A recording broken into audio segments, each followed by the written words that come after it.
Hello everyone, very good afternoon to all of you. Priyanka, Anjali, Ritika, Mithi, Sakshi, Manoj, Sumit, Madhu, Jyoti. Good afternoon everyone. I'm audible, visible you all properly. Is everything all right? Do let me know in the comment section. Is everything all right?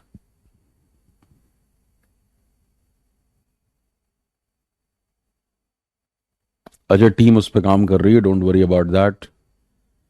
उनको आपसे ज़्यादा चिंता है, इतने सारे लाखों बच्चे जुड़े हुए हैं, वो लगातार काम कर रहे हैं उस पर.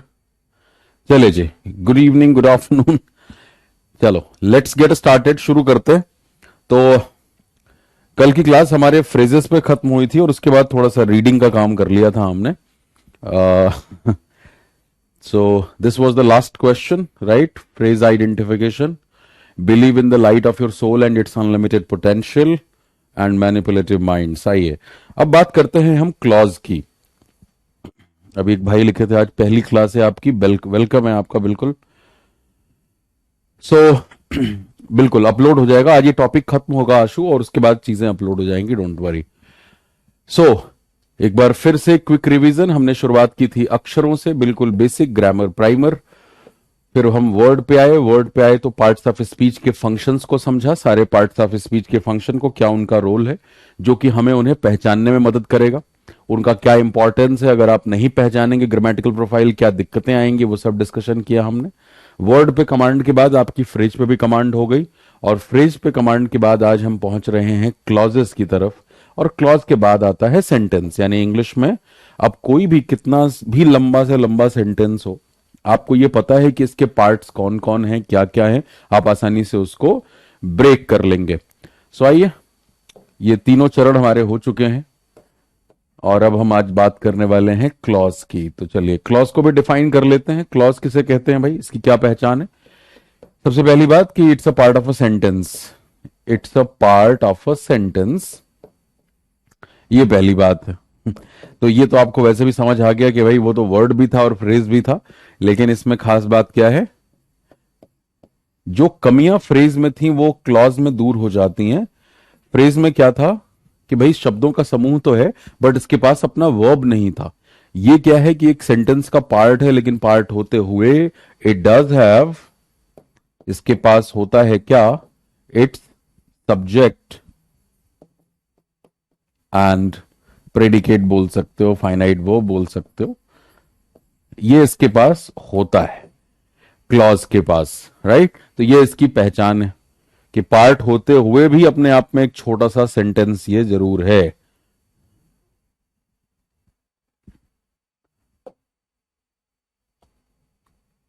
अब एक सेंटेंस देखते हैं. जैसे मान लीजिए मैंने यहां पे लिखा, she is shrewd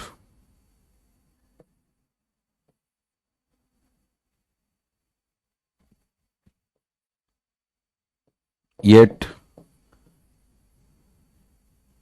she has a yet she has a yeah she is of supporting nature. अब ये एक सेंटेंस मैंने लिखा है, she is shrewd yet she is of supporting nature. This is a sentence. Sentence की पहचान क्या होती है? पीरियड का साइन होता है या मार्क ऑफ इंट्रोगेशन होता है. अब इस सेंटेंस में आपको क्या नजर आ रहा है, यहां पे दो क्लॉज लिखे गए हैं. शी इज shrewd ये पहला क्लॉज है और दूसरा क्लॉज है she is of supporting nature. ठीक है, और इन दोनों क्लॉज को ज्वाइन कौन कर रहा है? ये कंजंक्शन कर रहा है. तो आप क्या कहना चाह रहे हैं कि वैसे तो वो shrewd है, थोड़ी चालाक है, दिमाग थोड़ा तेज काम करता है, लेकिन फिर भी वो सपोर्टिंग नेचर की है. तो यहां पे ये दो क्लॉज हो गए. अब ये दोनों बातें क्या इस पे सेटिस्फाई हो रही हैं कि नहीं हो रही हैं? It's a part of a sentence, it's a part of a sentence, बिल्कुल है जी. लेकिन पार्ट होते हुए भी इसके पास अपना सब्जेक्ट और प्रेडिकेट है, अपना सब्जेक्ट और प्रेडिकेट है, या सब्जेक्ट है फाइनाइट वर्ब है, जो चाहो कह लो आप. जरूरी नहीं कि हर बार फाइनाइट वर्ब हो. अब जैसे हमने कहा कि शी इज इंटेलिजेंट, तो यहां पे इज फाइनाइट वर्ब कोई नहीं है, वो स्टेटिव वर्ब है. इसलिए ज्यादा बेहतर कहना है कि सब्जेक्ट और प्रेडिकेट इसका होता है. तो अब यहां पे कई बार ये भी मन में शंका पैदा होती है कि फिर सेंटेंस क्लॉज में क्या फर्क है, इसीलिए पहले ही बता दिया। अब आप देखिए, अगर आप चाहिए तो इन दोनों सेंटेंसेस को आप सेपरेटली भी लिख सकते हैं, मतलब इसको सेंटेंस कब कह सकते हो आप, अगर आप इसको इस तरह से लिखते हो, she is shrewd and full stop, she is shrewd and उसके बाद आप फुल स्टॉप लगा दें, तब आप इसको सेंटेंस कह सकते हैं। तो वही वाली बात जो शुरुआत से हो रही, grammar is all about it's placement. Clause आप उसको तब कहेंगे जब वो एक सेंटेंस का पार्ट है, और पार्ट होते हुए भी उसके पास अपना सब्जेक्ट और प्रेडिकेट है। लेकिन अगर आपने इसको अलग कर दिया, शी इज श्रूड भी हम अलग लिख सकते हैं, and she is of supporting nature, इसको भी हम अलग से लिख सकते हैं, और फुल स्टॉप अगर लगाएंगे तब हम इन्हें क्या कहते हैं, सेंटेंस कहते हैं। तो आई थिंक क्लॉज की परिभाषा आपकी पूरी हो गई, समझ में आ गई आपको बेसिक तौर पे कि क्लॉज होता क्या है। एक सेंटेंस का पार्ट होते हुए भी अपने आप में एक छोटा सा सेंटेंस ही होता है, छोटा भी हो सकता है, बड़ा भी हो सकता है।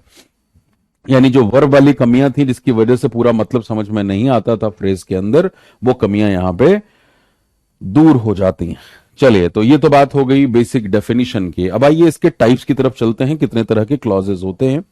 Right, so types of clauses, और इसका रीडिंग में बड़ा फायदा होता है, आप आसानी से चीजों को समझ सकते हैं। टाइप्स ऑफ क्लॉजेस की अगर हम बात करें तो ब्रॉडली दो क्लासिफिकेशन निकल के आता है। एक को हम कहते हैं डिपेंडेंट क्लॉज, डिपेंडेंट या इसी का एक और नाम भी है, इसको सबऑर्डिनेट भी कहा जाता है, सबऑर्डिनेट क्लॉज भी कहा जाता है। और वहीं पे दूसरी तरफ अगर आप बात करें तो बिल्कुल इसका उल्टा हो जाएगा, इंडिपेंडेंट का ऑपोजिट हो गया इंडिपेंडेंट क्लॉज। और जो इंडिपेंडेंट है इसका मतलब वो चौड़े में रहता, भाई किसी पर डिपेंड है नहीं, तो आप उसको मेन क्लॉज बोल सकते हो, उसी को प्रिंसिपल क्लॉज भी बोल सकते हो। It's all about nomenclature, means you may come across these terminologies in the different grammar books, तो वो आपको वहां पे मतलब परेशान नहीं होना कि ये क्या आ गया। तो ये इंडिपेंडेंट कोई मेन क्लॉज और प्रिंसिपल क्लॉज कहते हैं, और डिपेंडेंट कोई सबऑर्डिनेट क्लॉज कहते हैं। क्या होता है भाई ये, देखो आप बचपन से आपने ये वाला सेंटेंस पढ़ा, इस तरह का वही सेंटेंस लिख देता हूं मैं, if you work hard, if you work hard you will get success.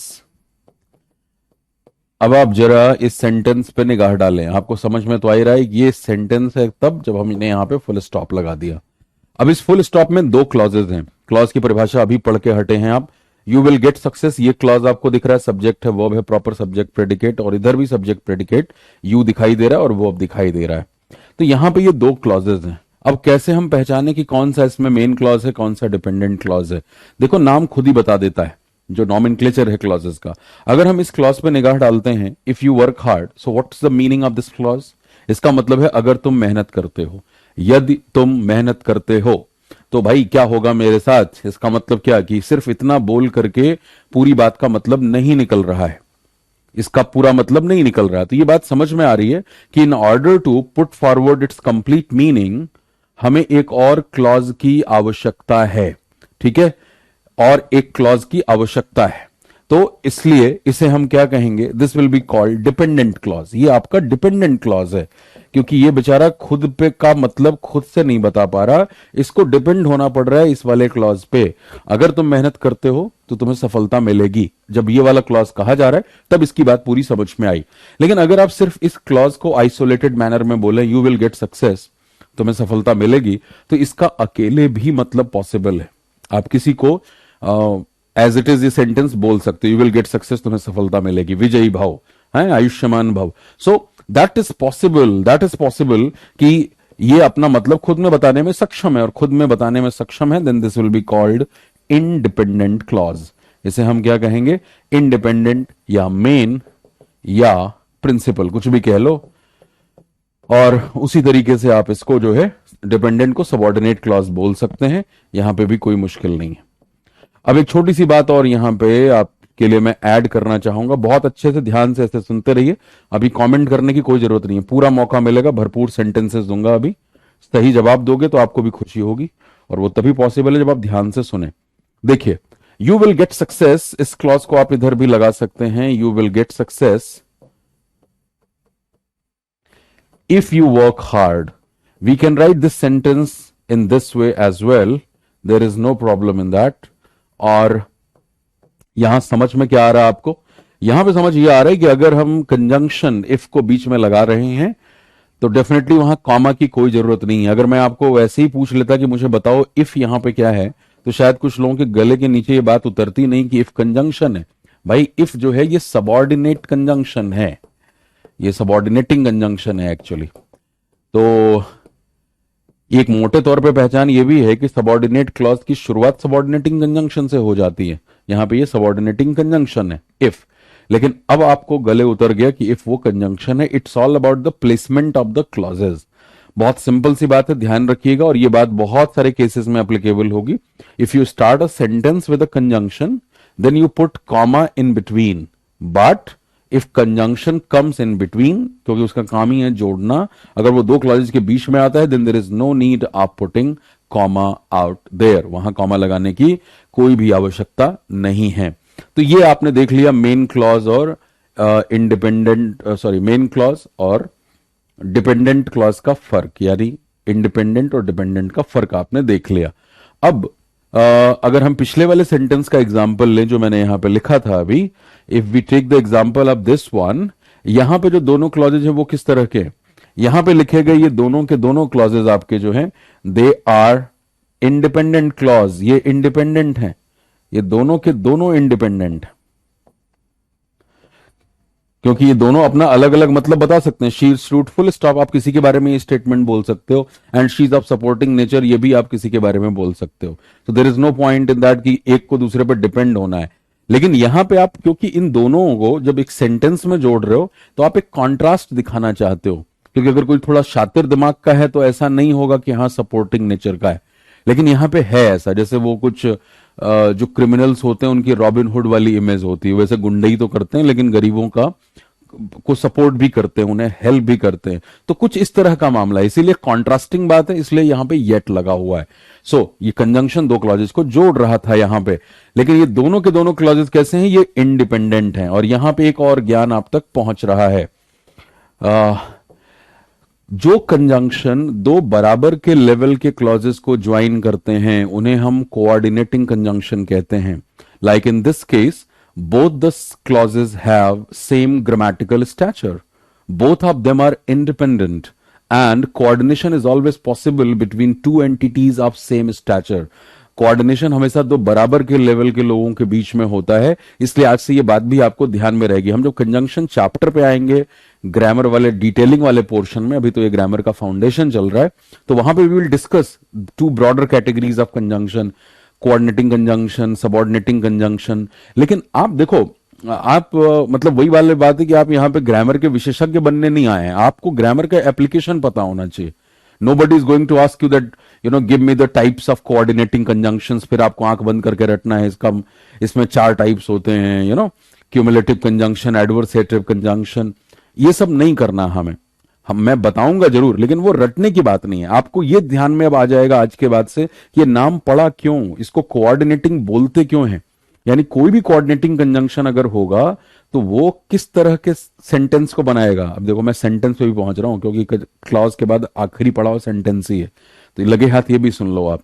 Sentence का स्ट्रक्चर के बेसिस पे 3 टाइप होता है। स्ट्रक्चर का मतलब how we write a sentence, simple sentence, compound sentence and complex sentence. तो सिंपल तो देखो जहां पे सिंगल फाइनाइट वर्ब है, अगर एक वर्ब है तो उसे सिंपल कहा जाता है। दिक्कत आती है कंपाउंड और कॉम्प्लेक्स सेंटेंस में, क्योंकि यहां पे क्लॉजेस की संख्या ज्यादा होती है। तो कंपाउंड सेंटेंस हमेशा 2 बराबर या 2 से ज्यादा भी अगर क्लॉजेस हैं एक लंबे से सेंटेंस में, लेकिन वो सब के सब इंडिपेंडेंट हैं, वो सब के सब इंडिपेंडेंट हैं, तो हम उसे कंपाउंड सेंटेंस कहते हैं। तो अब आपको पता लग गया कि अगर कोई पूछे कोऑर्डिनेटिंग कंजंक्शन कैसे सेंटेंसेस को बनाता है, तो भाई कोऑर्डिनेटिंग कंजंक्शन बराबर के लेवल के क्लॉजेस को ज्वाइन करेगा, और जिस सेंटेंस में सब क्लॉज बराबर के लेवल के होते हैं, यानी कोई किसी पे निर्भर नहीं होता, सब चौड़ में रहते हैं, इंडिपेंडेंटली अपना मतलब बता सकते हैं, उसको क्या कहते हैं हम, compound sentence. So coordinating conjunction helps you out in making compound sentence. और दूसरा है हमारा कॉम्प्लेक्स सेंटेंस। अब जैसे मैं एग्जांपल लूं, यहां पे जो दूसरा हमने सेंटेंस लिखा है ना, ये कॉम्प्लेक्स सेंटेंस का एग्जांपल है, ये कंपाउंड सेंटेंस का एग्जांपल है, तो ये भी ज्ञान साथ ही साथ आपको मिल गया। ये कंपाउंड सेंटेंस इसको कहते हैं, क्योंकि यहां पे भाई ये दोनों के दोनों क्लॉज जो है वो सेम लेवल के हैं, और इसलिए इस कंजंक्शन को और अच्छे तरीके से अब नाम दे सकते हैं हम। इसे हम क्या कह सकते हैं, आपको समझ आ गया, इसीलिए इसको कोऑर्डिनेटिंग का कंजंक्शन कहा जाता है, कोऑर्डिनेशन बराबर के लेवल के लोगों में। लेकिन यहां आपको सीधा मैंने बता दिया। अब देखो, ये सबऑर्डिनेटिंग क्लॉज जिस कंजंक्शन से शुरू हो रहा है, यानी डिपेंडेंट क्लॉज जिससे शुरू हो रहा है, वो सबऑर्डिनेटिंग कंजंक्शन है। और इस सेंटेंस को क्या कहेंगे, ये एग्जांपल है आपका कॉम्प्लेक्स सेंटेंस का। कॉम्प्लेक्स सेंटेंस की पहचान क्या होती है भाई, कॉम्प्लेक्स सेंटेंस की पहचान होती है कि इसमें एक क्लॉज तो मेन क्लॉज होता है, जैसे यू विल गेट सक्सेस, ये आपका मेन क्लॉज है, बट डिपेंडेंट क्लॉजेस की संख्या एक या एक से ज्यादा भी हो सकती है। जो लंबे लंबे सेंटेंसेस आपको अब द हिंदू के एडिटोरियल में या कवर स्टोरी में फ्रंट पेज पे मिलते होंगे, अब आपको आसानी से वो सेंटेंसेस समझ आएंगे, आपकी रीडिंग इंप्रूव होगी। चले साहब, तो ये तो बात हो गई बेसिक डिपेंडेंट इंडिपेंडेंट के फर्क की। और अब हम बात करते हैं, क्योंकि देखो यहां पे भी पहचानने का काम दे दिया मैंने, नाउन एडजेक्टिव एडवर्ब क्लॉजेस को पहचानना है, तो पहले डिस्कस कर लेते हैं वो कैसे होते हैं और कहां से पैदा हुए हैं। देखिए, अगर डिपेंडेंट क्लॉज है कोई क्लॉज, तो उसके तीन तरह के होने की संभावना है। यानी डिपेंडेंट क्लॉज का फर्दर तीन क्लासिफिकेशन हो जाता है। पहला आपका, या तो वो क्या होगा डिपेंडेंट क्लॉज, या तो एडजेक्टिव क्लॉज होगा, या वो सॉरी पहले तो नाउन क्लॉज होगा वो, या वो एडजेक्टिव क्लॉज होगा, या वो एडवर्बियल क्लॉज होगा। यानी अगर डिपेंडेंट क्लॉज है वो मेन क्लॉज नहीं है, तो इन्हीं तीन में से कोई ना कोई वो होने वाला है। ये मोटी पहचान आपके पास आ गई। यानी हम अभी जितने भी क्वेश्चंस करने वाले हैं जिसमें आपको ये तीनों क्लॉज में से पहचानना है कि ये क्लॉज किस तरह का क्लॉज है, अगर मैं पूछूं वो सेंटेंसेस कैसे हैं, तो अब आपको जवाब देने में कोई दिक्कत नहीं कि सर सारे के सारे जो सेंटेंस अभी आप आगे दोगे वो सब कॉम्प्लेक्स सेंटेंस है, क्योंकि कॉम्प्लेक्स सेंटेंस में ही डिपेंडेंट क्लॉज आता है, कंपाउंड में तो सब के सब इंडिपेंडेंट होते हैं। एनीवे, तो पहले 1 मिनट और अगली बात जो मेरी है ना 30 सेकंड ध्यान से सुन लेंगे। मैं शायद यहां पे समझाऊं भी ना तो भी आप पकड़ लोगे, अभी क्वेश्चन में समझाऊंगा मैं जरूर, लेकिन अगला 30 सेकंड ध्यान से सुनिएगा। नाउन एडजेक्टिव एडवर्ब यही पहचानना है हमें। अगर एक वर्ड नाउन एडजेक्टिव एडवर्ब का काम कर रहा था तो हम उसे नाउन एडजेक्टिव एडवर्ब ही कह रहे थे। वही तो बात है, एक शब्द अगर वो काम कर रहा है, अगर शब्दों का समूह काम करने लगा, कल की क्लास में हमने वही डिस्कस किया, हमने उसे noun phrase adjective phrase adverbial phrase कहना शुरू किया। ठीक है, उसे हमने शब्दों का समूह जिसके पास अपना वर्ब नहीं था प्रॉपर, जिससे वो कोई स्ट्रक्चर समझ में नहीं आता था।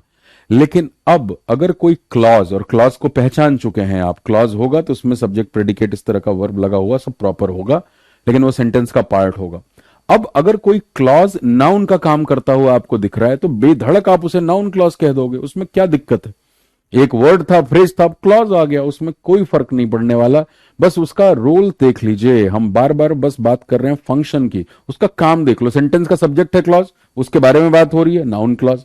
जो वर्ब है सेंटेंस का, वो वर्ब अप्लाई हो रहा है उस क्लॉज के ऊपर, फिर नाउन क्लॉज। पहले में नाउन क्लॉज सब्जेक्ट, दूसरे में ऑब्जेक्ट। कभी प्रेपोजिशन के बाद कोई क्लॉज मिल जाएगा, वो प्रेपोजिशन का ऑब्जेक्ट है, अगेन नाउन क्लॉज कह लोगे।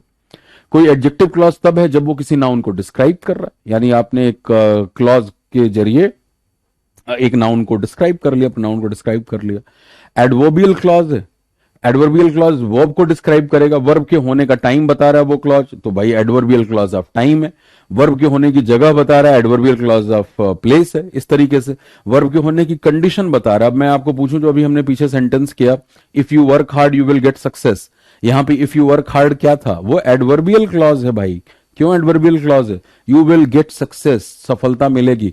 वो जो एक्शन है विल गेट सक्सेस, सफलता किस कंडीशन में मिलेगी, इफ यू वर्क हार्ड, यानी उस एक्शन के होने की कंडीशन। और जो एक्शन को वर्ब को डिस्क्राइब करता है उसी को हम एडवर्ब कहते हैं। इफ लगा हुआ, इफ वैसे कंडीशन की बात करता है, चुपचाप उसे एडवर्बियल क्लॉज ऑफ कंडीशन बोल दोगे आप। तो वही वाली बात कि पहचानना इनको बहुत आसान है। अब हम आ सकते हैं वापस एग्जाम्पल्स के ऊपर। नाउन क्लॉज,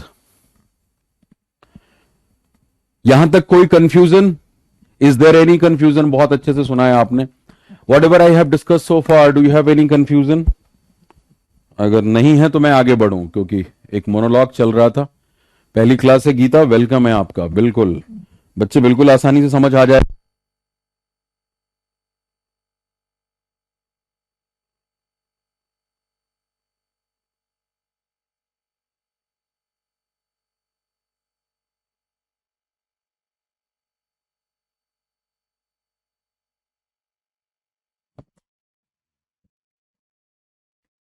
कमेंट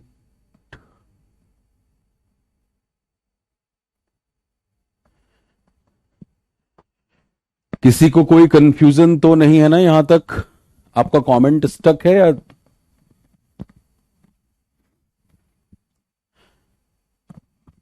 हाँ जी, नहीं अभी ऑडियो सही हो गया, अभी ऑडियो ठीक है, मैंने वही बैटरी चेंज करी है। कोई कंफ्यूजन तो नहीं है ना अभी तक का जो डिस्कशन हुआ है? आगे बढ़ सकते हैं हम। नंदन पूछ रहे she is of supporting nature, यहां ऑफ क्या है? ऑफ प्रपोजिशन है बेटे। आ जाओ, अब हम चलते हैं इन तीनों को डिफाइन करते हैं और इनके एग्जाम्पल्स लेते हैं, और आप भी एग्जाम्पल लोगे, बताओगे मुझे। अब नाउन क्लॉज की बारी है, सबसे पहले नाउन क्लॉज के एग्जाम्पल लेते हैं।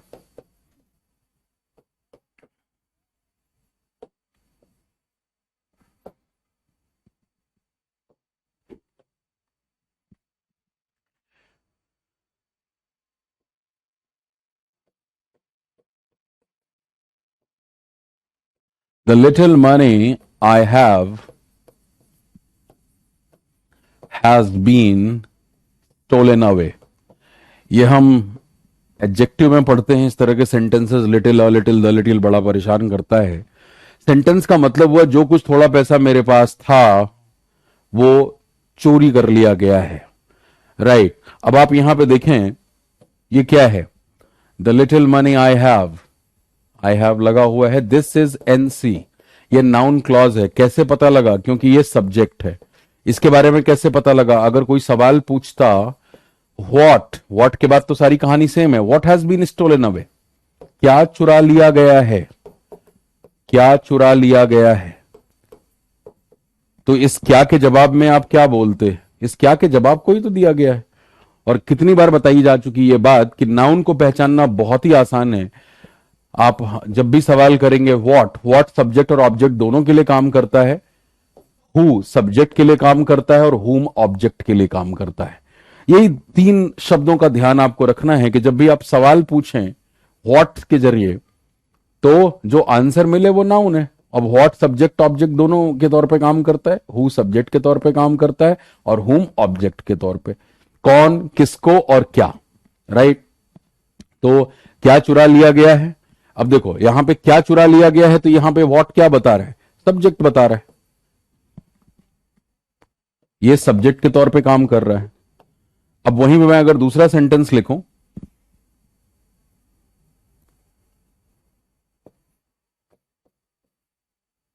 आई नो, अभी तक कोई दिक्कत नहीं है अंजलि? बिल्कुल क्लियर हो जाएगा, बिल्कुल डोंट वरी, कोई दिक्कत नहीं होगी।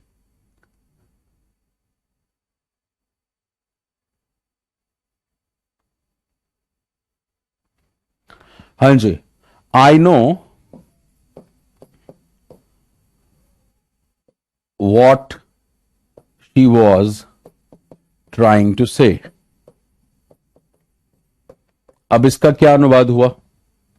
मैं जानता हूं वो क्या कहने की कोशिश कर रही थी, ठीक है। I know what she was trying to say, मैं जानता हूं वो क्या कहने की कोशिश कर रही थी।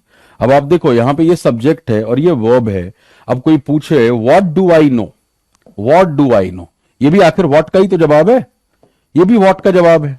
और मैं वही आपको समझाने की कोशिश कर रहा था कि यहां पे अब ये व्हाट कैसे काम कर रहा है, ये ऑब्जेक्ट के तौर पे काम कर रहा है। कोई अगर पूछे व्हाट डू आई नो, यही सवाल तो पूछोगे आप, मैं क्या जानता हूं। अब देखो जानने वाले का सब्जेक्ट यहां पे दिया था, यहां ऑब्जेक्ट चाहिए था। व्हाट डू आई नो, मैं क्या जानता हूं। तो इस सवाल के जवाब में ही तो आपने ये जवाब दिया है। तो ये ऑब्जेक्ट, और यहां पे आपको what has been stolen away, क्या चुरा लिया गया है, यहां वर्ब का सब्जेक्ट चाहिए था, तो सब्जेक्ट के तौर पे काम कर रहा है ये, ठीक है। बात क्लियर हो गई? यहां तक बात क्लियर हो गई?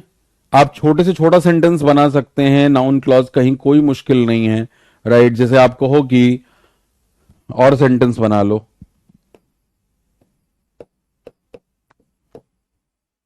What she said.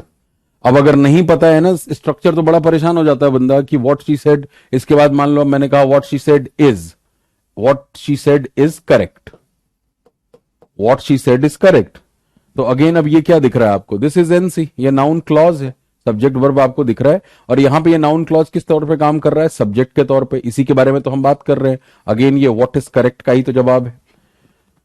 क्या करेक्ट है, जो उसने कहा वो करेक्ट है। नहीं तो आप, अगर ये सब क्लैरिटी नहीं है तो मन में कई बार शंका पैदा होती है, यार सेड के बाद इज लगा है, मैंने तो बचपन से this is said, this is said पढ़ा था, तो ये कौन सी अंग्रेजी है, सही है कि गलत है। अब आपको ऐसे मन में शंका पैदा नहीं होगी, क्योंकि एक खास उम्र के बाद पूछने में भी हमें बहुत शर्म आती है कि अब किससे ही पूछें। Right, is it clear? Noun clause के और एग्जाम्पल देंगे आप? Can you give me couple of examples of noun clause? अभी now you got to know noun clause क्या डिफाइन करता है। नाउन क्लॉज का डेफिनेशन नहीं पढ़ना हमें कि क्या डिफाइन करता है, नाउन क्लॉज का फंक्शन क्या, फंक्शन वही है जो नाउन का फंक्शन है। नाउन सेंटेंस का सब्जेक्ट बनता है, ऑब्जेक्ट बनता है, मेन वर्ब का ऑब्जेक्ट, प्रिपोजिशन का ऑब्जेक्ट, तो नाउन क्लॉज भी सेंटेंस का सब्जेक्ट बनेगा, मेन वर्ब का ऑब्जेक्ट बनेगा। ठीक है, और कोई काम नहीं है। मैं फिर हाथ जोड़ के निवेदन करता हूं, रेलेवेंट टॉपिक के साथ कनेक्टेड रहा करो, इधर उधर की बातें इस समय नहीं करनी है हमें। ठीक है मिस्टर, बैंक की बुक कब आ रही है? चलिए, कुछ और एग्जाम्पल लिख रहे हैं क्या आप कमेंट में नाउन क्लॉज को लेकर के?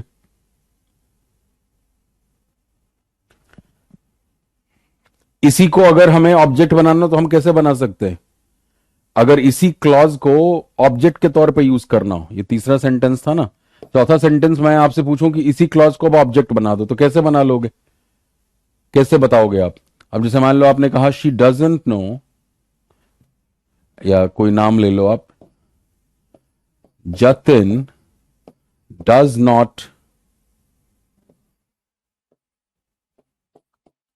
Understand, doesn't understand what she said. देखो, कहीं कोई मुश्किल नहीं है। जतिन सब्जेक्ट है, डज नॉट अंडरस्टैंड वर्ब का पार्ट हो गया, हेल्पिंग वर्ब मेन वर्ब, और क्या नहीं समझता है जतिन, जो उसने कहा, यानी वर्ब का ये ऑब्जेक्ट है। अगेन ये नाउन क्लॉज है जो कि यहां पे काम किसका कर रहा है, ऑब्जेक्ट का काम कर रहा है। चलिए जी, अब बढ़ते हैं हम एडजेक्टिव क्लॉज की तरफ।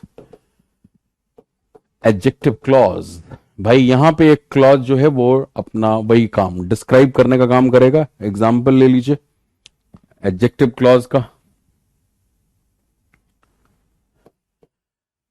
इसको हम ले सकते हैं वहां से, सबसे पहले तो एक बहुत बेसिक सा सेंटेंस, जैसे आप किसी का नाम ले लो, अ, मान लो मैंने यहां लिखा कि सृष्टि,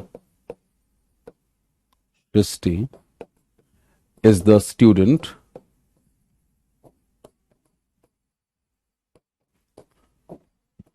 who has secured the first position. ठीक है, यहां पे सृष्टि वो स्टूडेंट है जिसने प्रथम स्थान प्राप्त किया है। तो अगर मैं यहां से पढ़ूं तो क्या समझ में आ रहा है, who has secured the first position, ये हु सवाल नहीं पूछ रहा है, सेंटेंस के बीच में आया हुआ है, ये क्लॉज डिपेंडेंट क्लॉज है, जिसने पहला स्थान पाया है। किसने, यानी ये डिपेंडेंट है, तो नाउन होगा, एडजेक्टिव होगा, एडवर्ब होगा। काम क्या कर रहा है, ये इस स्टूडेंट नाउन को, इस नाउन को डिस्क्राइब कर रहा है, इसके बारे में बता रहा है जिसने पहला स्थान प्राप्त किया है। तो दिस इज व्हाट, अब इस तरह के सेंटेंसेस आप बचपन से यूज कर रहे हैं, ये आपका एडजेक्टिव क्लॉज हो गया, ये एडजेक्टिव क्लॉज हो गया। या ऐसे ही मान लो मैं सेंटेंस बनाऊं अजय के नाम का इस्तेमाल करते हुए कि Ajay is the boy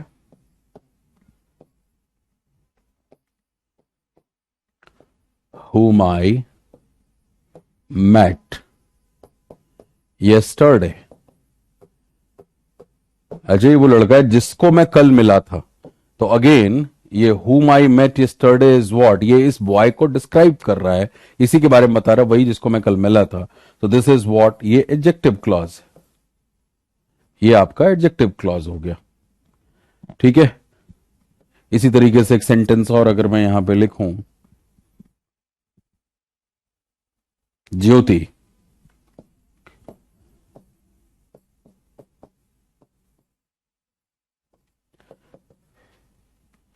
who is the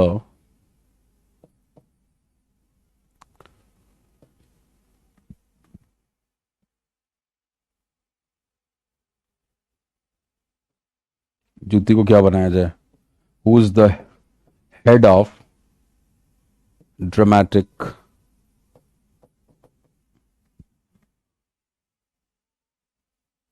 drama society?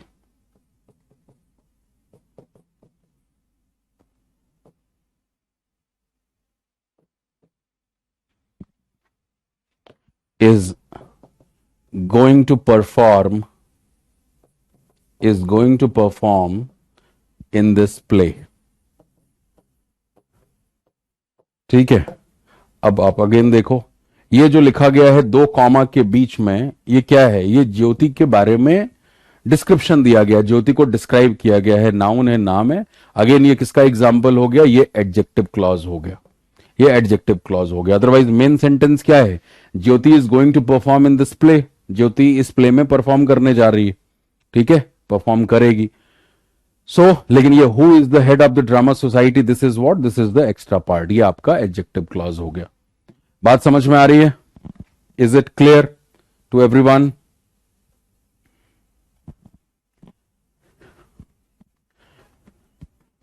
आप देखो, क्लॉज, वर्ड, फ्रेज, क्लॉज सब में चेंज कर सकते हो। ट्रांसफॉर्मेशन खैर पूछा नहीं जाता, राइट, लेकिन आप उसमें चेंज लगातार कर सकते हैं। जैसे मान लीजिए मैं यहां पे लिखूं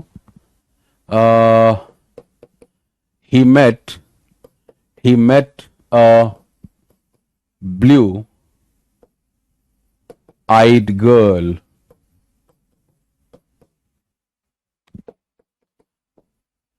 he met a girl with blue eyes.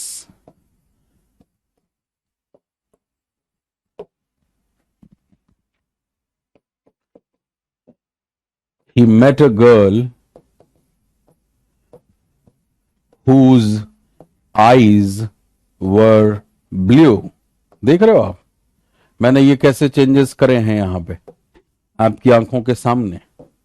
तो ये क्या नजर आ रहा है? यही वर्ड फ्रेज क्लॉज वाली बात हो गई, यही वर्ड फ्रेज क्लॉज वाली बात हो गई। यहां पे अगर देखो तो गर्ल नाउन है।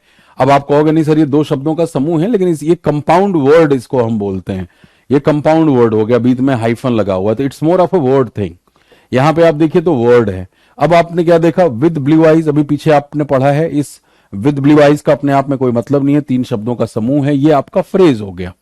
और अगेन इन तीनों केसेस में ये डिस्क्राइब ही कर रहा है, तो भाई इसको हम एडजेक्टिव बोलेंगे, इसको एडजेक्टिव फ्रेज बोलेंगे। और अब उसी बात को कहने के लिए फ्रेज की जगह पे मैंने क्लॉज लगा लिया, और सब्जेक्ट वर्ब आपको दिख रहा है, जिसकी आंखें नीली थी। तो he met a blue eyed girl, that is word, that is phrase, और यहां पे ये क्या हो गया? This is adjective clause.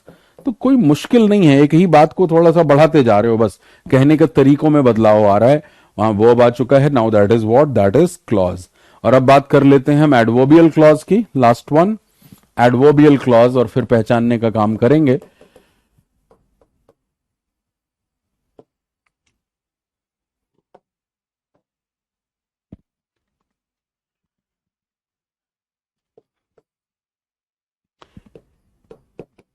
if you study if you study properly, you can easily clear this test.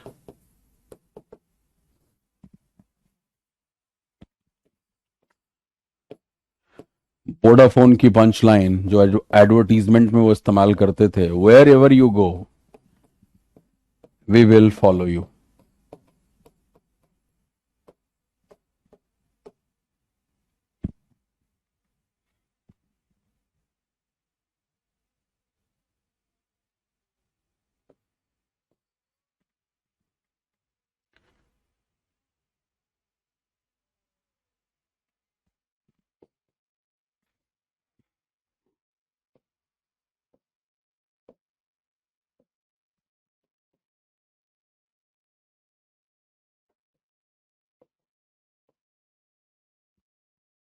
When I met him,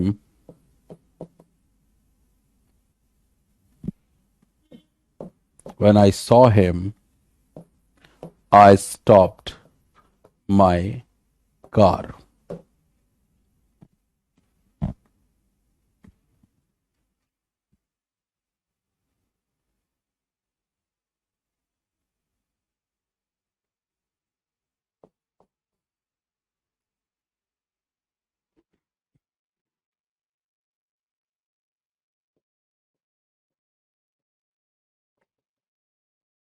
as he is very tired,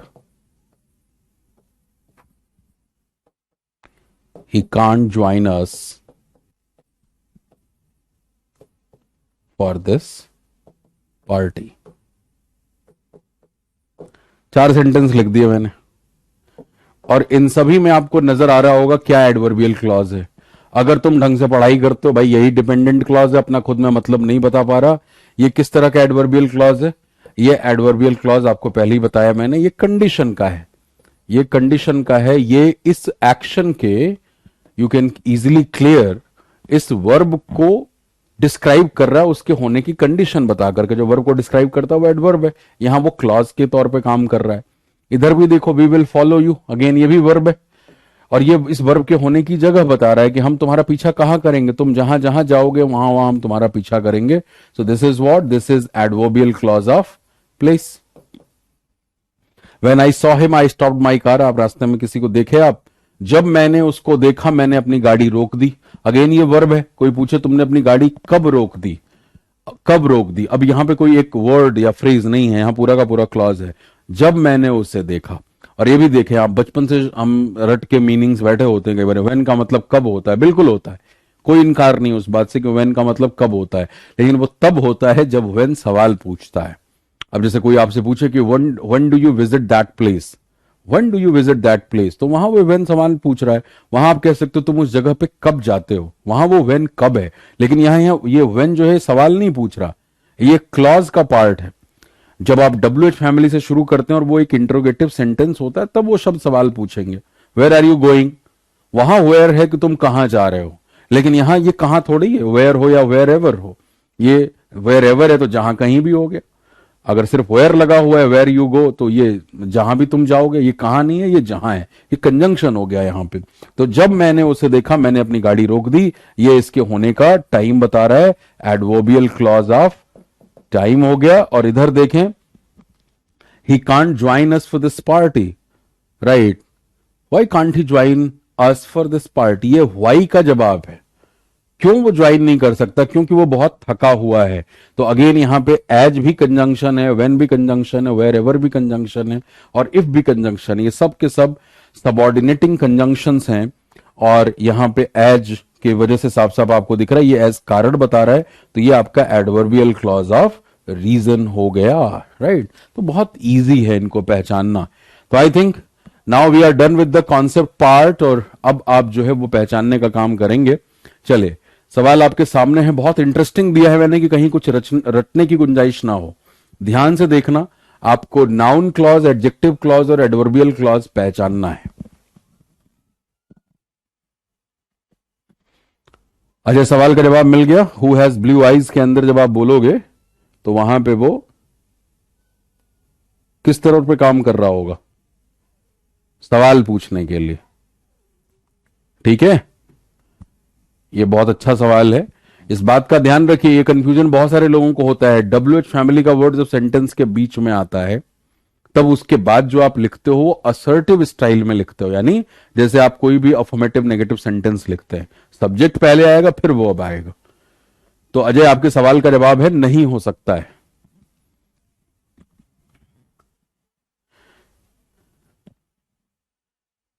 लग जाओ काम पे अब। I asked her when she would go there. I knew the time when she would go there.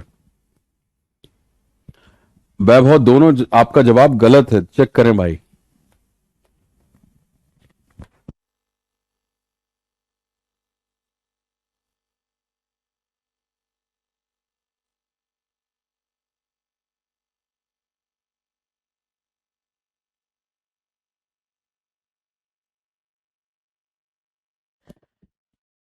आइए देखते हैं, काफी जवाब आ चुके हैं। लेट मी सी।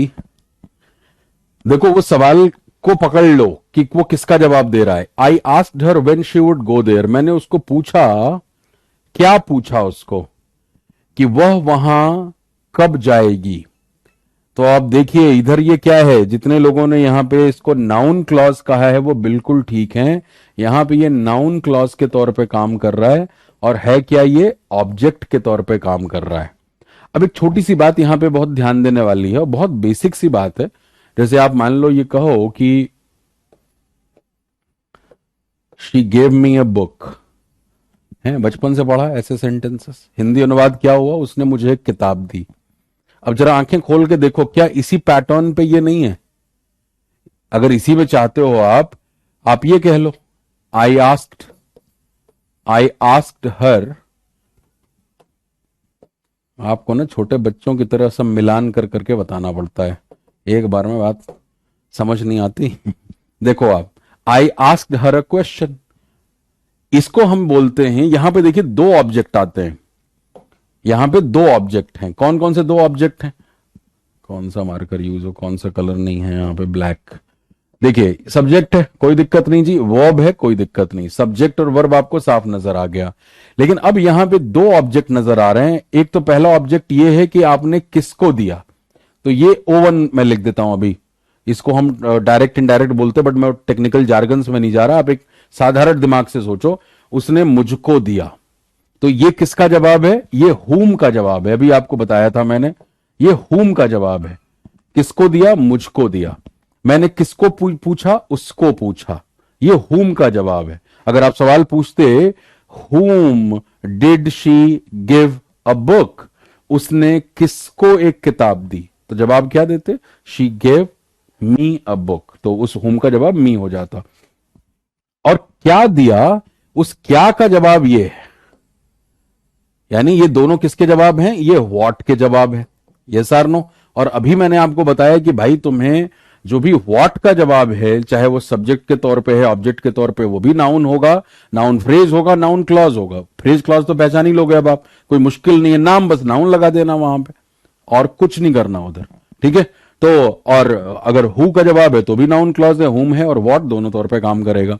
तो यही वाला केस यहां पे भी था। अब आप देखिए, ये सब्जेक्ट है, ये वर्ब हो गया आपका, ये ऑब्जेक्ट हो गया, एसबीओ नजर आ रहा है, तो ये ओवन वाला बात है, मतलब किसको पूछा, उसको पूछा, तो ये हुम का जवाब था।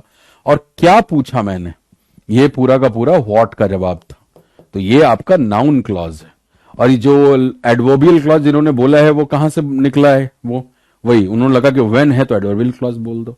मैं तो आपको छेड़ता ही वहां हूं, आपकी दुखती रग पे, आपकी ईगो को मसाज कहीं नहीं मिलेगा।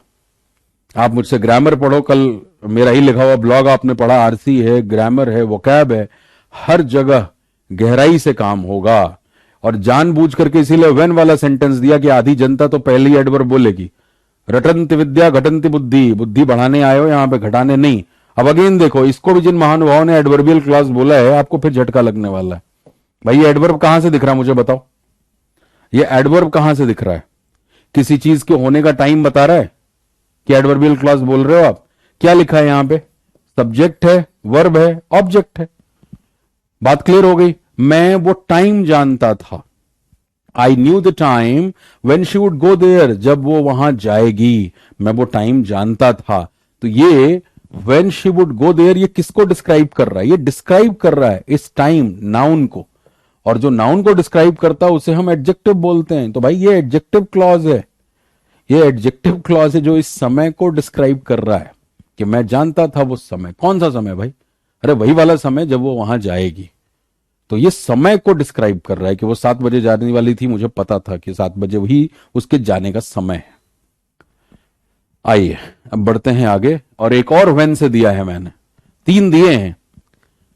और अब जितने लोगों के अरमान थे एडवर्बियल क्लॉज कहने के, वो अरमान अब पूरे होंगे। भाई ये एडवर्बियल क्लॉज है तुम्हारा, ये एडवर्बियल क्लॉज ऑफ टाइम है। क्या लिखा है? Manish will give me books when I visit his place. Manish मुझे किताब देगा। कब देगा वो किताब? उस किताब के देने का समय क्या है? कब? जब मैं उसके घर पे जाऊंगा। तो अब ये तो नहीं कहोगे नहीं सर ये बुक्स को डिस्क्राइब कर रहा है, मतलब ऐसे तो हवा में बातें होती नहीं है। बुक्स का प्लेस से क्या लेना देना, देने का टाइम बताया जा रहा है कि कब मिलेगी, जब मैं उसके घर पे जाऊंगा तब मुझे वो किताब देगा। तो यहां पे ये एडवर्बियल क्लॉज है। तो कोई चीज रटनी नहीं कि वेन से है तो एडवर्बियल बोल दो। वेन वाला नाउन भी हो सकता है, एडजेक्टिव भी हो सकता है, एडवर्बियल भी हो सकता है। अगला sentence, I don't know the girl whom you met yesterday. अभी आपको साफ साफ बताया, कोई मुश्किल नहीं है। डोंट नो वर्ब का पार्ट हो गया, ये सब्जेक्ट हो गया, ये ऑब्जेक्ट हो गया, और जिसको मैं कल मिला था वो क्या है? इस गर्ल को डिस्क्राइब कर रहा है, तो दिस इज एडजेक्टिव क्लॉज। चलो, आई डोंट नो हुम she is speaking on phone. अब देखो whom के साथ एक ये भी दिया और whom के साथ फिर एक सेंटेंस दिया आपको। मेरे टाइपिस्ट ने काम गड़बड़ किया था, मैंने उसको बोला था कि ये सब एक साथ लिखो कि बच्चों को कंफ्यूजन हो यहां पे। whom वाले एक साथ, when वाले एक साथ, खैर।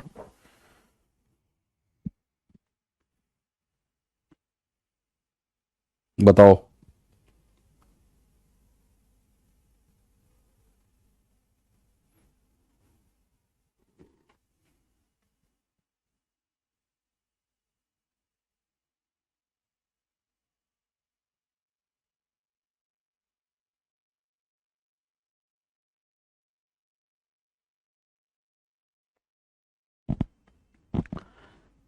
सेम कहानी है फिर यहां पे भाई। आई सब्जेक्ट हो गया, डोंट नो वर्ब हो गया।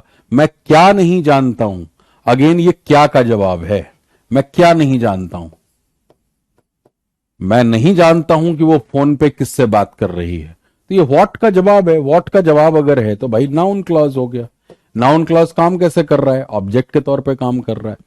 तो रटनी नहीं है चीजें। यहां होम से शुरू होने वाला क्लॉज नाउन क्लॉज हो गया, और यहां पे वही होम से शुरू होने वाला क्लॉज एडजेक्टिव क्लॉज हो गया, क्योंकि यहां पे ये गर्ल को डिस्क्राइब कर रहा था, और अगले सेंटेंस में मैंने क्या किया, ये गर्ल वाली चीज गायब कर दी। मैं क्या नहीं जानता हूं भाई, मैं नहीं जानता वो फोन पे किससे बात कर रही है। आप ऐसे ही तो बोलते हो, मुझे नहीं पता वो फोन पे किससे बात कर रहा है, कर रही है, जो भी। तो जो नहीं पता है वही तो ऑब्जेक्ट है उस वर्ब का। आई don't know what Naveen is doing these days, again कोई मुश्किल नहीं है। आई सब्जेक्ट, सेम कहानी। मैं नहीं जानता हूं, क्या नहीं जानता, आजकल नवीन क्या कर रहा है। तो again this is what, noun clause as an object. Next question. What she said is not correct. आप अपना स्कोर कार्ड बताइएगा, मैं साथ के साथ करता जा रहा हूं, ठीक है।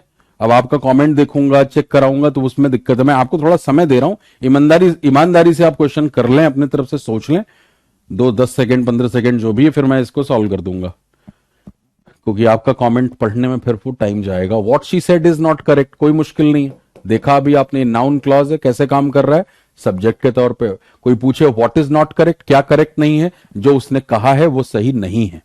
अब ये सब चीजें आपको स्ट्रक्चर में मजबूत बनाएंगी। आप जो ट्रांसलेशन में दिक्कत होती है, like whatever you are feeling in your mother tongue vernacular medium language, वो चीज आप इंग्लिश में कह सकते हो, स्ट्रक्चर बना सकते हो सेंटेंस का। I know the lady who came to our office yesterday, कोई मुश्किल नहीं, सब्जेक्ट वर्ब ऑब्जेक्ट। और ये पूरी पूरी की बात जो कही गई है, जो हमारे ऑफिस कल आई, ये किसको डिस्क्राइब कर रहा है, उस लेडी को डिस्क्राइब कर रहा है ना, तो एडजेक्टिव क्लॉज हो गया, कोई मुश्किल नहीं। आगे बढ़ो। The shop that was constructed by my father has been rented to the person who came here from my hometown. लंबे लंबे सेंटेंसेस में भी कोई दिक्कत नहीं है। द शॉप, अब देखो आप, सेंटेंस क्या है actually, the shop has been rented to the person. Shop rent पे दी गई इस इंसान को, लेकिन कौन सी शॉप, जो मेरे पिता के द्वारा बनवाई गई थी। तो ये पूरा का पूरा क्लॉज किसको डिस्क्राइब करने आ गया, शॉप को, तो भाई एडजेक्टिव क्लॉज है। और इधर देखो, पर्सन नाउन है, इस पर्सन को डिस्क्राइब कर रहा है कि जो मेरे, who came here from my home town, जो मेरे होम टाउन से यहां पे आया था, उस इंसान को वो दुकान दे दी गई जो मेरे पिता ने बनवाया था। तो ये भी क्या है, ये भी एडजेक्टिव क्लॉज है। अब आपको एडजेक्टिव क्लॉज पहचानने में कोई दिक्कत नहीं होगी। Whenever you find yourself on the side of the majority, it is time to pause and reflect. जब भी आप अपने को मेजोरिटी के साइड पाएं, तो ये वही समय है जब आपको रुकना चाहिए और रिफ्लेक्ट करना चाहिए। जहां भीड़ जाती है, उसका यह मतलब नहीं कि वो सही है, भीड़ ज्यादातर मूर्खतापूर्ण होती है, राइट। तो इसीलिए कहा जा रहा है कि जब भी आप अपने आप को मेजोरिटी के साइड पाए, अगर आपको लगे कि आप भीड़ के साथ हैं, जहां भीड़ है, तो इसका मतलब कुछ ना कुछ गड़बड़ जरूर है। थोड़ा रुको, पॉज करो और रिफ्लेक्ट करो, जो मैं कर रहा हूं सही कर रहा हूं क्या। इस बार के यूपीएससी के मेंस में ऐसे राइटिंग में इसी तरह के टॉपिक दिए गए थे, जो मैं अपने क्लास में करा रहा हूं। इसमें तो एग्जैक्टली एक लाइन थी, जो भी आपको शायद आगे मिल जाए, वो एग्जैक्ट वो लाइन दी गई है।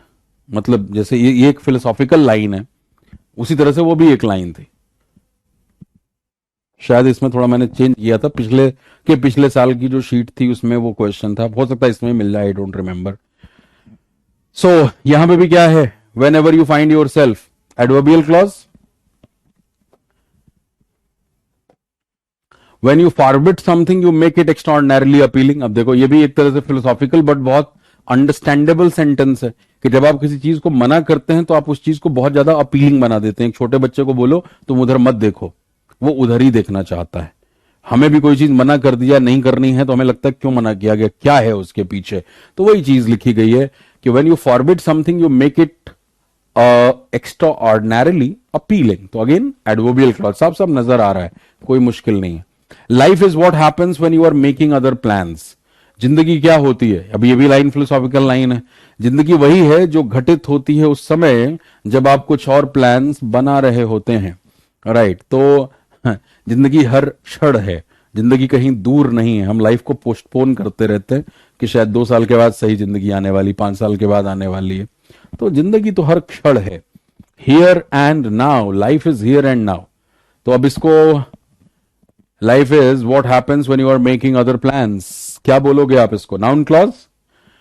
यहां पे लाइफ को एक तरीके से क्या कर रहा है, ये कॉम्प्लीमेंट्री यूज है, ये कॉम्प्लीमेंट्री यूज है। जैसे आप कहते हो my father is the doctor, तो वो डॉक्टर एक वर्ड था, यहां पे पूरा का पूरा क्लॉज लग गया, तो दिस इज एनसी। और यहां पे यूज कैसे हो रहा है, सब्जेक्ट कॉम्प्लीमेंट के तौर पे।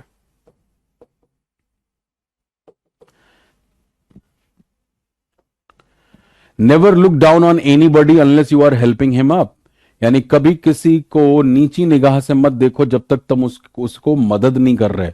अगर तुम मदद नहीं कर सकते ना, तो किसी को नीची निगाह से बिलिटिल करना, डिस्पैरेज करना, डेप्रिकेट करने का कोई हक नहीं है आपको।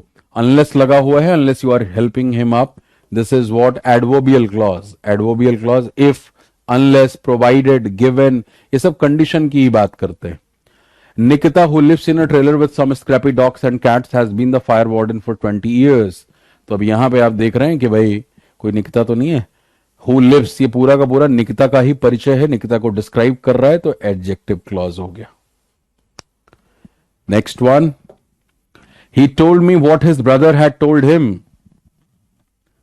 साथ साथ चल रहे हो ना आप, बताओ मुझे, सही बताना। मेरे ख्याल से अगला भी मैंने वाई दिया होगा, हाँ जी, वाई के साथ देखो 2 बैक टू बैक दिया, इधर व्हाट दिया हुआ है। He told me what his brother had told him, उसने मुझे वो बता दिया जो कि उसके भाई ने उसको बताया था। तो वही वाली बात भाई, 2 ऑब्जेक्ट लगे हुए हैं, सब्जेक्ट है, वर्ब है, ये ऑब्जेक्ट पहला है, किसका जवाब है, हुम का जवाब है, किसको बोला, मुझको बोला, और ये पूरा का पूरा किसका जवाब है, ये व्हाट का जवाब है, उसने क्या बोला। तो भाई नाउन क्लॉज है, सीधा फिल्टर लगा हुआ है, खुद ही चेक कर लोगे। तो नाउन क्लॉज ऑब्जेक्ट के तौर पे काम कर रहा है। This is the reason why you have not pass, यही वो कारण है जिसकी वजह से तुम पास नहीं हुए। देखो अब वाई लगा हुआ है तो मन में आएगा कि यार वाई तो रीजन बताता है एक्शन के होने का, तो वो तो एडवर्बियल क्लॉज, लेकिन रट के नहीं जाना, हमें चीजें देखना है। जैसे व्हेन में आप फंसे थे, यहां भी फंस सकते हो भाई, रीजन नाउन है और ये पूरा का पूरा क्लॉज इस रीजन को डिस्क्राइब कर रहा है। This is the reason why you have not passed, तो ये इस रीजन को डिस्क्राइब कर रहा है, ये किसी एक्शन के होने का कारण नहीं बता रहा है, ये रीजन को डिस्क्राइब कर रहा है। This is adjective clause. और वहीं आगे देखें आप, I know why you have not passed, मैंने वो एडवर्ब को उड़ा ही दिया आपके दिमाग से। क्वेश्चन इसीलिए बहुत मेहनत से सेट करता हूं आपको, जो क्लास में पढ़ाता हूं मैं, कि एक स्टूडेंट की जो लिटरली दुखती रग है, जहां वो परेशान है, उस चीज को क्लियर कर, जो बेचारा पूछ नहीं पाता। तो इस मेरी मेहनत का सम्मान आप करेंगे किस तरीके से, सफल होकर के, कि मैं जितनी मेहनत करता हूं आपके लिए कि आपका दिमाग खुले, स्ट्रक्चर्स क्लियर हो। अब मैं क्या जानता हूं कि तुम पास क्यों नहीं हुए हो, तो भाई मेरे जानने का ये ऑब्जेक्ट है, मैं क्या नहीं जानता। So this is noun clause, object के तौर पे काम कर रहा है। I confess that I was guilty, मैंने ये बात कन्फेस की कि मैं गलत था। मैंने क्या कन्फेस किया, अगेन नाउन क्लॉज ऑब्जेक्ट के तौर पे काम कर रहा है। Before I die I want to see north pole, मरने से पहले, मैं मरने से पहले नॉर्थ पोल देखना चाहता हूं।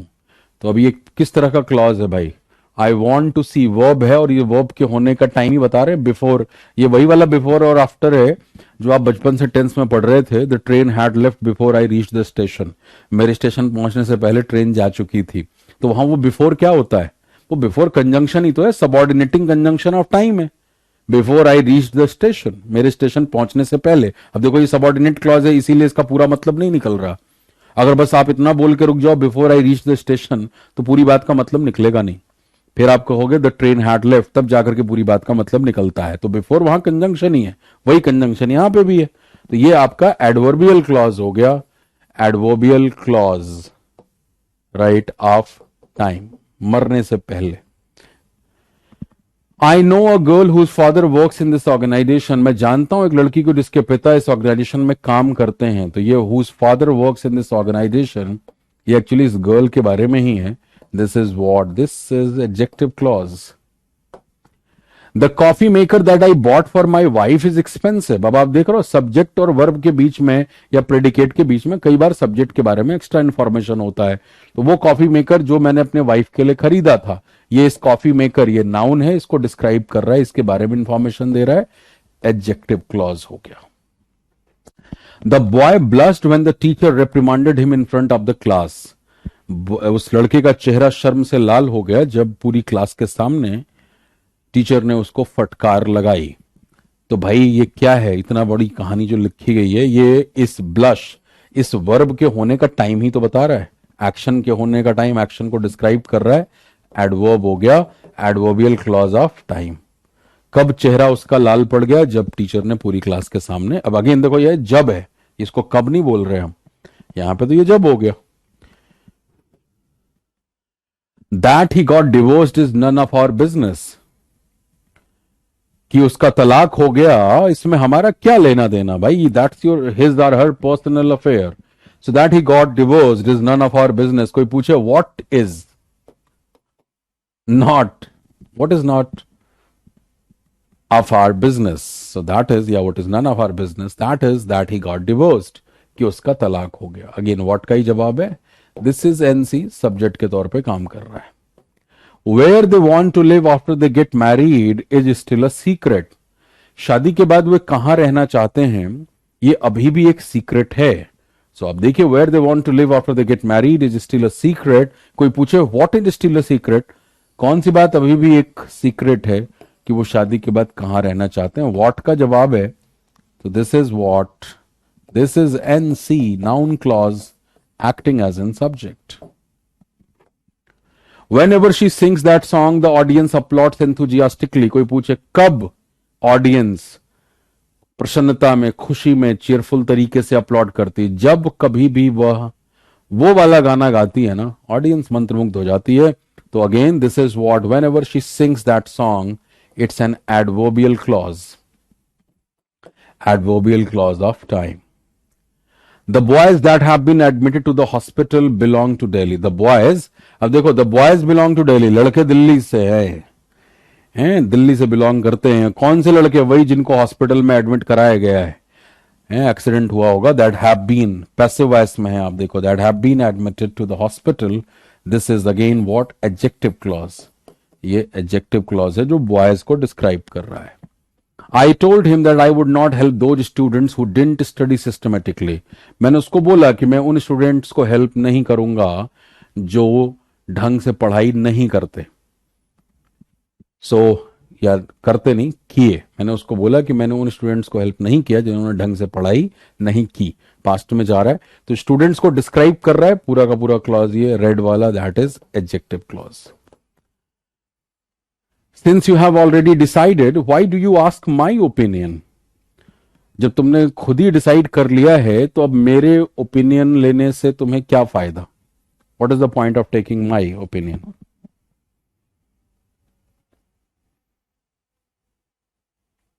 क्या है वो, that is adverbial clause, since, क्योंकि उस वर्ब के होने का ही रीजन पूछ रहा है। जब अब पूछने का क्या मतलब है। अब देखिए, ये जो लास्ट हमारा पोर्शन दिख रहा है आपको यहां पे, identify the phrases and clauses written in bold in the following letters, right. Phrase और क्लॉज कंबाइंड पूछा है मैंने इसमें, बताइए। The reality of such principles or natural laws becomes obvious to anyone who thinks deeply and examines the cycle of social history. What do you say? Bold का मतलब red colour, red colour बताओ मुझे फटाफट। Phrase है कि clause है, और किस तरह का फ्रेज है, किस तरह का क्लॉज है।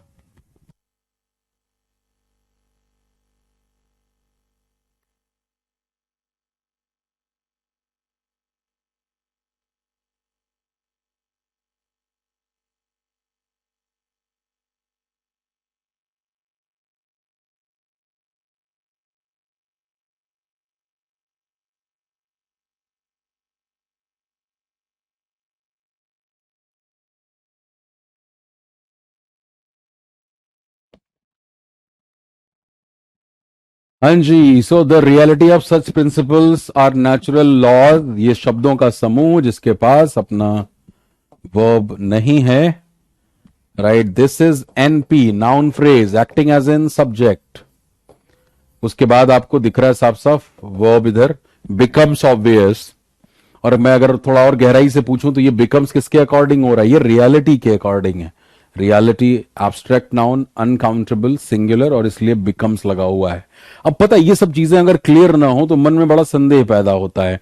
आप ये सोच सकते हैं यार हमने तो बचपन से पढ़ा कि अगर सब्जेक्ट प्लूरल है तो वर्ब में एस नहीं लगता। तो आपको ये फीलिंग आ सकती है यार बिकम से पहले तो लॉज लगा हुआ है, लॉज तो प्लूरल है, how can I right S, you know. तो बट ये क्लैरिटी अब आपको मिल गई फ्रेजेस की समझ से। और कई बार इसके लिए रूल भी रटाया जाता है कि प्रेपोजिशन के बाद में जो लिखा उसकी चिंता आपने नहीं करनी, whatever is written before the preposition verb जो है उसके अकॉर्डिंग होगा। ये कॉमन सेंस की बात है, इसमें कोई रटने की बात बिल्कुल भी नहीं है। आप यही कहते हो one of my friends is a doctor, one of my friends is an engineer, right. तो वहां पे आप अपने फ्रेंड्स में से बात एक ही की कर रहे हैं, इसलिए वहां इज लगेगा। आप बात फ्रेंड्स की नहीं कर रहे, फ्रेंड्स में से एक की कर रहे हैं।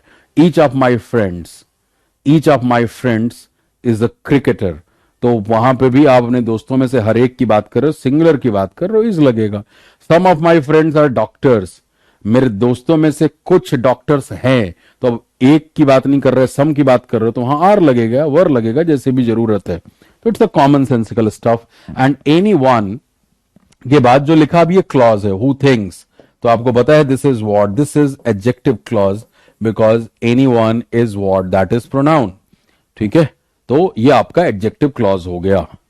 अगला देखें आप, the permanent court of arbitration at the Hague on Wednesday ruled in favour of energy firm Cairn PLC over a retrospective tax demand worth rupees 24,500 crore pursued by India's taxman since 2014.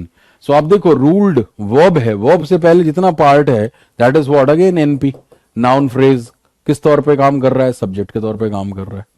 ठीक है, अखबारों से उठाई गई line है ये। The fears of the regional parties that the polls may be rigged were allayed by the final results.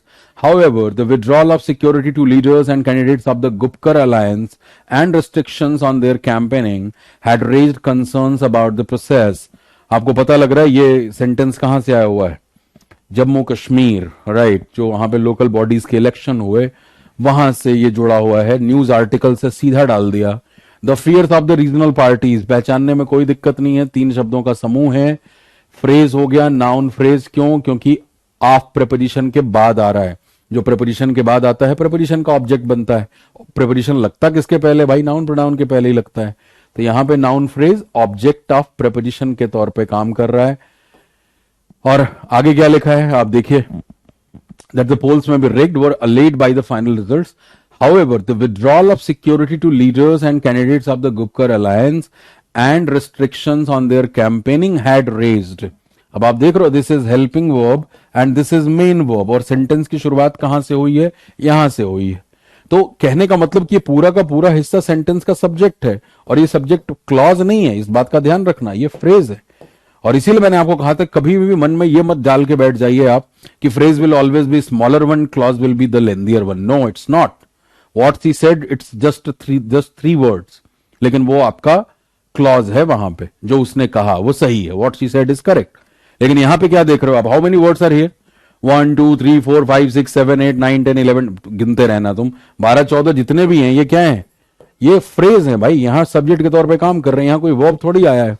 किस जो लीडर्स और कैंडिडेट्स थे गुपकर अलायंस के, उनकी सिक्योरिटी का विड्रॉल और उनके कैंपेनिंग पे रिस्ट्रिक्शंस ने बहुत सारे कंसर्न रेज किए हैं about the process, right. So this is subject. Got it everyone?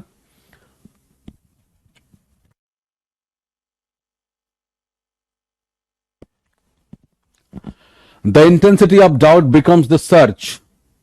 The doubt is thirst, doubt is longing. It is in the fire of doubt that the life force is stirred and thinking is born. The pain of doubt is the birth pain of thinking. One who escapes that pain is deprived of the birth of thinking. You know, again, देखो ये सब philosophical वाला हिस्सा आ गया थोड़ा सा। पहले तो अपना काम कर लो, वो तो समझ लोगे आप, कोई मुश्किल नहीं है। रीडिंग पे तो अभी काम पूरा करते ही रहेंगे हम। The intensity of doubt is what? That is noun phrase acting as in subject. ठीक है, और इधर क्या है, one who escapes that pain, one pronoun हो गया, इंडेफिनिट प्रोनाउन, एक जनरल बात करी जा रही है, जो नाउन प्रोनाउन को डिस्क्राइब करता है उसे क्या कहते हैं, एडजेक्टिव, लगा हुआ है verb, who escapes that pain, adjective clause हो गया ये, इज डिप्राइव्ड ऑफ देखो अगेन प्रपोजिशन है, द बर्थ ऑफ थिंकिंग, यहां थिंकिंग नाउन जेरेंड हो गया, अगेन चार शब्दों का समूह, this is what, noun phrase, काम कैसे कर रहा है, ऑब्जेक्ट ऑफ प्रिपोजिशन के तौर पे,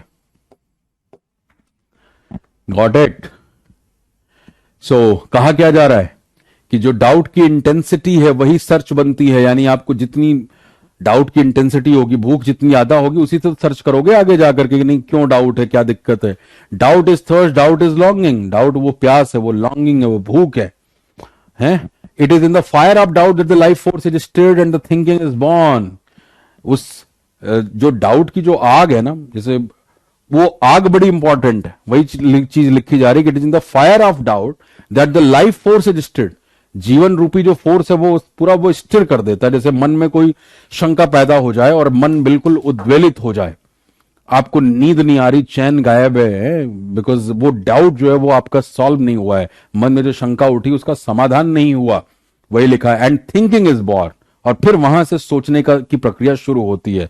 जैसे मेरा पूरा प्रोसेस ही यही है कि आपके दिमागी तल को मैं हिला के रखूं क्लास में, कोई रटा हुआ ज्ञान, टिप्स ट्रिक्स शॉर्टकट में आप न डूबे, इतनी क्लैरिटी हो, अंडरस्टैंडिंग इतनी अच्छी है कि तुम कुछ भी दे दो भाई मैं खेल लूंगा, मेरी तैयारी उस लेवल पे, बात समझ आ गई है, अब रटने का कोई सहारा रहा नहीं, वो चीज चाहिए। तो वही बात यहां पे लिखी, थिंकिंग तभी बॉर्न होगी जब सोचोगे, वाई से लगातार दे दिया, होम से लगातार दे दिया, व्हेन से लगातार दे दिया, कि ये जो सामने दिमाग है, जो बच्चा पढ़ रहा है, वो खुद कंपेयर करे कि कोई चीज है तो क्यों है। The pain of doubt is the birth pain of thinking, what a fantastic line it is. जन्म में बड़ा दर्द होता है, प्रसव पीड़ा जिसे हम कहते हैं, शब्द देख रहे हो आप, पीड़ा कहा जाता है। तो बच्चे के जन्म के दौरान मां जिस दर्द से गुजरती है, वो हड्डी टूटने के दर्द से भी कई गुना कहा जाता है। तो हमें दर्द तो होगा ही, क्योंकि सोचना शुरू कर रहे हो, अभी तक तो रटते थे, किसी ने कुछ कह दिया, नोट दे दिया, रट के उगल आए पेपर पे, जितना बढ़िया उल्टी करके आते उतना बढ़िया नंबर मिल जाता है, फिर मार्केट में घूमते, नहीं डिग्री तो है, नौकरी नहीं मिल रही, तो उस वाली पढ़ाई से तो नहीं मिलेगी जाहिर तौर पे। तो मेहनत अगर करिए, the pain of the doubt is the birth pain of thinking, birth pain of thinking, thinking का बर्थ पेन है, ऐसे समझ लीजिए आप, जो उस डाउट का दर्द है, और जो उस दर्द से भागता है वो वंचित रह जाता है थिंकिंग के जन्म से। उसके जीवन में ऐसा पल नहीं आता कि वो कभी खुद से कह पाए कि हाँ मैंने कुछ नया सोचा है, मैं सोच पाया हूं, मैं समझ पाया हूं, मैं कुछ इजाद कर पाया हूं। That is the meaning of this paragraph. And with this there is one more one, और भी है, चलो ये थोड़े से फिलॉसफी बेस्ड हैं, वी कैन डिस्कस, अगर आप चाहते हैं कल हम कर लेंगे डिस्कस, और कल आपके ऊपर है, मतलब अगर आप चाहोगे तो हम यहां पे डिस्कशन कर सकते हैं, या we can start with a new topic, वो आप आज बता नहीं पाओगे, time is up here, right, comment section में बता नहीं पाओगे। तो एक बार फिर से मैं आपको पूरा मौका देता हूं, ग्रामर प्राइमर पूरा रिवाइज कर जाइए। If you want me to give couple of more passages, कल बता दीजिएगा, मैं खुद भी थोड़ा ले आऊंगा आपके लिए अखबारों से उठा के, कल हम रिहर्सल कर लेंगे, बिकॉज सेंटेंस पे एक बार मैं और फिर चर्चा आपसे कर लूंगा, सेंटेंसेस के types and all. That's all, thank you very much.